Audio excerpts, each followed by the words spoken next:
On passe cette fois-ci à une action qui va commencer, qui a déjà commencé de toute façon. L'année dernière, tout le monde se rappelle de l'action de Bonne Action, l'association. Un cœur, un sourire, un cadeau, c'est l'événement à venir.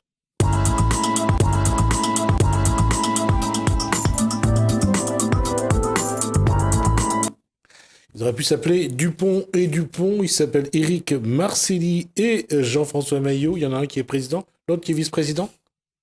Je vais laisser la parole au président. Il y en a un qui est secrétaire. Ah, d'accord. Ouais, trésorier. Bon, secrétaire, trésorier, on peut faire les mêmes rôles de toute façon. D'accord. Ça n'empêche pas, la cause reste la même. Donc, c'est pour aider justement les enfants malades et porteurs d'handicap. Donc, que ce soit président ou trésorier ou autre, on a le même but, c'est de pouvoir justement offrir des cadeaux aux enfants malades, aux enfants qui ne peuvent pas justement rentrer chez eux. Donc, aller directement aux hôpitaux et donner donner à chaque enfant, enfin au maximum d'enfants, des cadeaux. Donc, c'est pour Combien ça que de cadeaux ont été distribués l'année dernière? Beaucoup. Vous n'avez pas compté? Non, puisque c'est vrai qu'on a fait en 2 temps. On a fait en 2 temps. Les hôpitaux d'abord. Voilà, les hôpitaux d'abord. Et ensuite, par 2 actions, voilà. on a accompagné l'association Alliance Créole et le groupe Sakouyaz pour leur thème qui, eux, c'est un seul cœur pour Noël. L'opération a déjà commencé pour cette année ou pas? Mais c'est déjà lancé. En fin de compte, on le fait toute l'année, en fin de compte, nos actions. Mais le thème principal, ça va être un cœur, un sourire, un cadeau. On a aidé des personnes sur Sillaos qui avaient des problèmes pour financer leur voyage pour leurs enfants. Et vendredi dernier, on a aidé aussi une famille sur Piton-Saint-Leu qui ont perdu leurs enfants. Et ce qui se passe surtout, c'est qu'on là aussi, on voit que notre système est mal fait, étant donné que les enfants n'avaient pas d'état civil, la mutuelle décès n'a pas pris en compte. Donc, c'est pas simplement la période de Noël, mais c'est toute l'année qu'on aide les gens qui sont dans la détresse. D'accord. On va rester sur l'opération concernant donc un cœur, un sourire, un cadeau. L'objectif étant bien sûr, comme l'année dernière, d'offrir aux enfants qui n'ont pas le moyen, bien sûr, à leurs parents, à travers leurs parents, de leur donner des cadeaux, les jouets. Oui. Alors, l'opération de collecte commence à quel moment? C'est toute l'année.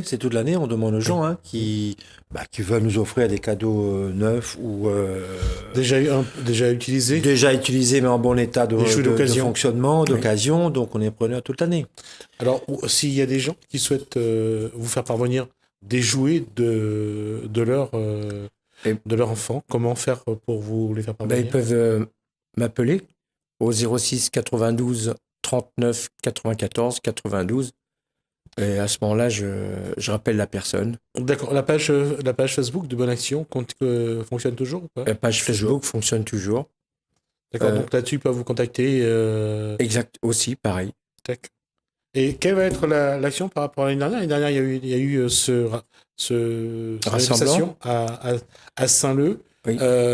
Qu'est-ce que cette année vous avez prévu pour donner un peu de formalisme à cette manifestation? Cette manifestation, donc, elle aura lieu à la Ravine, comme l'année dernière. Et il y aura on commencera à partir de 14h avec un petit marché. C'est un vendredi? Un vendredi, oui. C'est pendant les vacances du mois d'octobre, le 19 octobre exactement. Donc ça commencera à partir de 14h à la Ravine, avec un petit marché qui sera là aussi toute la nuit. Et puis, il y aura un concert pour les enfants. Et c'est surtout ça comme on avance, ce sont les enfants. Et cette année, nous avons... un concert pour les enfants le soir, c'est une bonne idée? Mais accompagné de leurs parents, puisque eux-mêmes, ils vont participer. D'accord. Nous avons la chorale de l'école du centre de la Chaloupe, qui prépare 3-4 chansons. Avec ça, nous avons aussi un petit chanteur d'une association qui est sur Saint-Giléo, qui va chanter aussi, puisque c'est eux qui sont en avant. Et puis, une deuxième chorale, à qui on est pour parler aussi, c'est de la Chaloupe aussi, pour intervenir dans la première partie. Et la deuxième partie, ce sont des chanteurs locaux qui vont faire le concert aussi pour ces enfants-là. Et ce concert a le but aussi de ramener des fonds au profit de ces enfants pour qu'on puisse acheter des cadeaux aussi pour eux. Combien de... Alors, d'abord, on va juste regarder un petit peu L'affiche pour le concert, ça serait...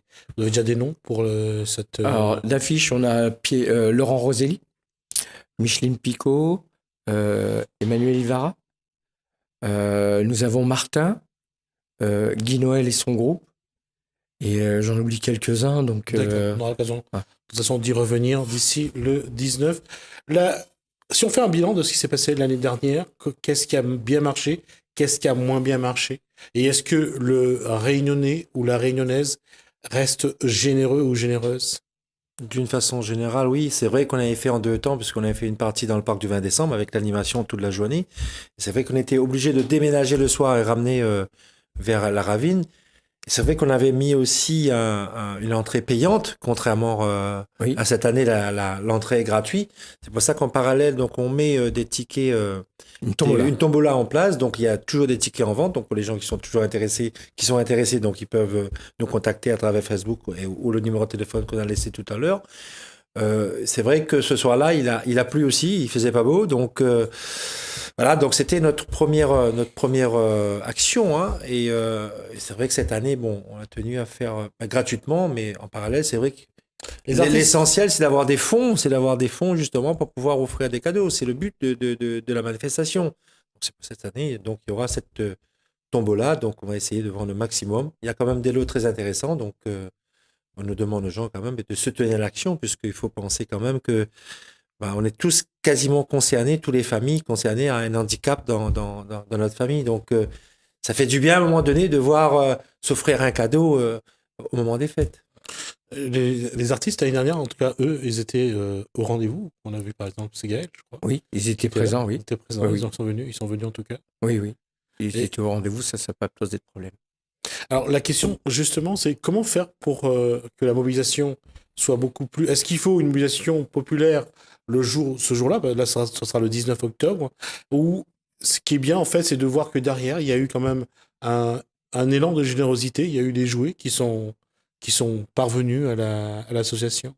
Oui, il y a eu des gens les jouets qui sont un peu parvenus à l'association. On était jusqu'à Sainte-Anne à récupérer des jeux. Et après, même Saint-Denis, une grosse société nous a donné aussi des jeux. Et cette année, ils reconduisent l'action pour nous dans leur entreprise ou bien même au lycée de manière à ce qu'on vienne chercher les jeux. Et d'ailleurs, ça a déjà commencé puisqu'il y a 2 samedis de suite, j'ai été chercher, même déménager des personnes pour récupérer des cadeaux. Il y a une chose qui est réelle tant qu'on n'est pas confronté. Est-ce qu'aujourd'hui, à La Réunion, bon, ma question elle est un peu hypocrite, mais je la pose quand même, il y a vraiment des gens qui sont encore dans le besoin et qui ont besoin de ces cadeaux pour Noël? Plus qu'on ne le croit. Oui. Plus qu'on ne le croit. Beaucoup. Hein? Et justement, je vous ai posé la question parce que j'aimerais bien que vous parliez un petit peu de cette situation de précarité dans laquelle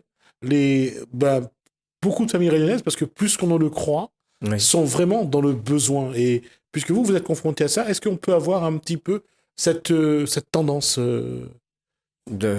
Cette tendance dans quel sens vous voulez savoir? Dans le sens de voir qu'aujourd'hui, il y a encore des familles qui sont vraiment dans le besoin, qu'il faut collecter des jouets cette année encore, pour au moins que leur enfant ait un Noël. Alors, oui, je vais prendre les 2 cas qui est arrivé ces 2 week-ends derniers. Il y a une personne, elle n'avait pas de table chez elle, pas de chaise pour manger. Rien que ça, on a pu récupérer de ces tables en bon état. Et on a pris le nom des enfants aussi pour savoir s'ils avaient besoin de cadeaux et tout ça. Et la mère était gênée déjà par rapport aux meubles qu'on a ramenés. Et c'est des familles, c'est vrai, qui vivent dans la région de l'Ouest. Et ils n'osent pas le dire. Ils préfèrent se contenter du petit peu qu'ils ont et faire en sorte que tout va bien quand ils sont dans le chemin. Mais une fois qu'ils sont rentrés chez eux, la porte est fermée. Et c'est leur vie de tous les jours, quoi. Et c'est un paradoxe, mais surtout que ça ne sache pas, que ça reste en vase clos. C'est des éléments qu'on a souvent. Les gens qui sont dans le besoin ne veulent pas que ça se sache. Je crois qu'il y a... c'est le Réunionnais en lui-même. Hein. Il y a toute une chape qui est là de son passé, qui n'ose pas montrer la misère, cette misère qui est récurrente. Oui, oui, beaucoup. Il y a beaucoup d'associations qui œuvrent, mais on n'en parle pas beaucoup. Alors ça, c'est une chose aussi. On va peut-être déjà, d'une part, féliciter ou alors rendre hommage à ces associations qui œuvrent dans j'allais dire vraiment dans la discrétion, dans la grande discrétion. Eux ne disent pas, en tout cas, lorsqu'ils aident des gens. Ils aident des gens. Bon, il y a aussi des politiques qui le font, hein, qui aident des gens qui ne le disent pas non plus. Mais on va quand même. Bon, c'est de plus en plus rare, c'est vrai. Mais il y a une chose qui est vraie également, c'est que les associations sont là, qui travaillent, on le voit de temps en temps. Quand je vois l'association Maman Papa est là, à chaque fois qu'ils ont une action, ça se voit qu'ils vont intervenir pour telle ou telle personne. Et là, on le voit aussi, des gens qui sortent du bout de l'autre bout de l'île pour amener une table, pour amener une chaise, pour amener un peu à manger. Et ce sont des actions qu'on ne voit pas, dont on ne parle pas, mais qui sont, sait pas, on ne mesure pas à quel point c'est important parce que ça permet à ces personnes-là de manger. Oui, on est monté jusqu'à Sillaos, nous. Sillaos, un samedi après-midi, après le travail, on était voir ces personnes-là. Et quand on est arrivé chez eux, on se dit, ça existe encore ? Oui. Et pourtant, c'est des gens comme vous, comme moi, et puis on s'en rend pas compte. Et ça, nos politiques sont loin de tout ça. Mais c'est pour ça d'ailleurs l'association ne touche pas de subventions d'État, de politique ou quoi que ce soit, quoi. Ce sont les chefs d'entreprise qui contribuent à l'association. Donc pour rester autonome comme ça, on n'a pas la mainmise dessus demain. Mais voilà, mais on veut pas non plus. Je pense qu'il y a des gens, c'est vrai que l'entreprise ne va pas aussi bien pour tout le monde, mais certaines personnes ont les moyens quand même de faire un petit don. Donc nos dons, nos trésoreries, c'est uniquement les chefs d'entreprise. À la rigueur, c'est même pas une question de dons. Je veux dire qu'aujourd'hui, avec tous ceux qui existent dans les maisons et que les gens n'utilisent plus, ça peut servir aussi aux autres. Ne serait-ce qu'en termes d'économie circulaire, il y a déjà suffisamment pour redistribuer. Oui, énormément, parce que les gens achètent beaucoup de cadeaux, d'une façon générale, achètent beaucoup de cadeaux, et après, c'est vrai que passer Noël, on passe à autre chose, quoi, puisqu'ils reçoivent des cadeaux, en gros, tous les jours. Donc voilà, on fait appel à ces gens-là, nous appeler, nous ramener les cadeaux. Enfin, nous appeler et nous, on viendra chez eux récupérer les cadeaux. Il y a une chose qu'a dit tout à l'heure Éric Marcelli, c'est que les gens ont cette fierté, cet orgueil de ne pas tendre la main, de ne pas demander la charité, mais alors qu'ils sont dans le besoin. Comment faire en sorte de leur apporter quelque chose tout en respectant leur dignité, tout en respectant cet orgueil qu'ils ont, de ne pas montrer, de montrer que finalement, ça apporte plus à celui qui donne plutôt qu'à celui qui reçoit. Ça, c'est quelque chose de difficile à répondre, ça. Mais nous, c'est l'élan du cœur, tout simplement. L'élan du cœur. On ne regarde pas, on n'attend pas de retour derrière tout ça. Hein, c'est simplement, c'est notre cœur qui donne, et puis... On se dit que quelque part, on est du bon côté de la barrière. Oui. C'est bien que ce soit nous qui donne. Oui, après, c'est en haut qui va juger, quoi. Non, plutôt qu'on reçoit. Je veux dire, si on était dans la situation de la personne qui reçoit, je suis pas sûr qu'on aurait eu la même posture non plus. Ah, ça, je sais pas. Je ne sais pas. Mais moi, quand je le fais, aussi bien Jean-François, mais surtout la marraine, qui est Béatrice Dijoux, quand elle fait, c'est vraiment sans retour. Et puis... Il y a une chose c'est la question qui est difficile à faire, c'est au niveau de la nourriture, on voit que les gens jettent beaucoup aujourd'hui, pour ceux qui ont les moyens de remplir leur frigo et de le vider de temps en temps parce que ça reste dedans. Comment récupérer les boîtes de conserve? Comment récupérer la nourriture pour redistribuer sans que ça pose un problème de qualité nutritionnelle? Est-ce que ça, c'est possible aujourd'hui de faire, de redistribuer la nourriture? Il y a des associations qui le font. Nous, on ne le fait pas, on le fait avec les habits. On récupère des habits aussi. Les denrées périssables, nous, on ne l'a pas fait encore. C'est assez compliqué aussi après, parce que bon, il y a une certaine responsabilité. On ne peut pas non plus tout récolter, ramener sans vérifier. C'est la fraîcheur des produits. Les dates, qui pose un problème. Les dates de péremption. Exactement. Également. On peut pas récolter sans vérifier. Donc, on laisse ça aux gens qui sont habitués déjà à le faire. Donc, voilà. Bon, je pense il y a aussi il y a cette question-là, parce que je crois qu'aujourd'hui, nous sommes confrontés au problème environnemental. Il y a de plus en plus de déchets. Les produits qu'on jette, qui sont parfois encore comestibles, qui ont pas encore dépassé la date de péremption, ça pose aussi ce problème-là. Et c'est un paradoxe. On a l'impression qu'on a suffisamment aujourd'hui. Il faudrait juste redistribuer, mais même ça, on n'arrive pas à le faire. Non, ça, c'est pas possible parce qu'il y a des interdictions. Hein, et puis, il faut avoir, je pense, un agrément que nous, on ne possède pas. À la limite, ce qu'on peut faire, c'est aller devant un supermarché et puis demander aux gens, quand ils sortent, de nous offrir une boîte de conserve et puis les redistribuer derrière, un paquet de pâtes. Ce qui pose un paradoxe, ce qui est un paradoxe, en fait, quand on regarde, aujourd'hui, il y a des grandes surfaces qui jettent des produits déjà un peu périmés, récupérés par des restaurateurs qui en font aujourd'hui qui en font après des recettes, Oui. mais ça passe. Oui, mais qu'est-ce que vous voulez qu'on fasse? Non, je pose la question. C'est pas notre domaine à nous. Moi, de bonne action, en tout cas. Bonne action, comme je vous dis, c'est surtout la distribution de cadeaux, c'est d'apporter un sourire à ce moment-là. Maintenant, s'il y a des personnes que je rencontre dans la rue qui ont besoin d'un morceau de pain ou d'une barquette de riz, je lui achète sans problème. Oui, ça, on a l'occasion de le faire de temps en temps, de donner une pièce, parce que il y a toujours quelqu'un qui a faim et qui passe au moment où soit on est en train de manger, soit parce qu'il nous demande. Mais est-ce qu'il, pour les fêtes, on offre des cadeaux, mais est-ce qu'on offre aussi à manger? Parce que s'ils n'ont pas d'argent pour acheter des jouets, est-ce qu'ils ont de l'argent pour acheter à manger? Pour ça, il y a des associations, comme j'ai dit tout à l'heure, qui organisent des repas de Noël. Vous travaillez en relation avec ces associations ou pas? Non, pas vraiment. Pas avec ces associations-là, mais c'est vrai que peut-être à un moment, il faudrait peut-être fusionner, voir justement pour se compléter. Exactement. Je vais revenir juste. Il y a les Étoiles de la rue à Saint-Denis qu'on a participé une fois, qui avaient organisé un repas pour les sans-abri, et nous avons participé avec eux. Les Étoiles de la rue à Saint-Denis, une petite association. Parce que là, on voit dans les rues, on voit en période même de froid ici à La Réunion, on voit les maraudes, on voit la Croix-Rouge sociale. Chacun a fait son action. Est-ce qu'il n'y a pas moyen de travailler ensemble pour qu'il y ait une forme de synergie dans tout ce qui est mené au niveau caritatif? Nous, on est déjà en contact avec quelques associations, mais c'est vrai, il faudrait peut-être tout fusionner, mais c'est une organisation, Au moins savoir ce que l'autre fait, par exemple. Oui, tout à fait. Mais c'est une organisation aussi, un peu. Tout à fait. Si on est à 50 associations... Et comme vous êtes chef d'entreprise, je ne pense pas que vous avez tout le temps pour le faire. Exactement. C'est pour ça qu'on essaie de récolter le maximum... financièrement, puisque c'est beaucoup plus facile à nous de faire un chèque, d'aller acheter des cadeaux, de donner quelqu'un un chèque pour les aider, d'accord? Donc c'est beaucoup plus facile. Donc pour nous c'est plus pratique. D'accord. Et là, ça va être ma dernière question, puisqu'on est déjà il nous reste 1 minute et demie.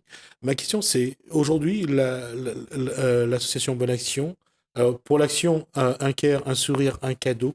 Est-ce que cette année il va y avoir une démarche particulière? Ou ça va être la même chose que l'année dernière? On va rester sur le même thème que l'année dernière. Exactement pareil. Pour l'instant, on ne va pas faire de l'innovation. Il faut déjà bien faire ça, et puis après, on verra pour les années précédentes. Quel a été le moment que vous avez retenu au moment où vous avez rencontré ces enfants?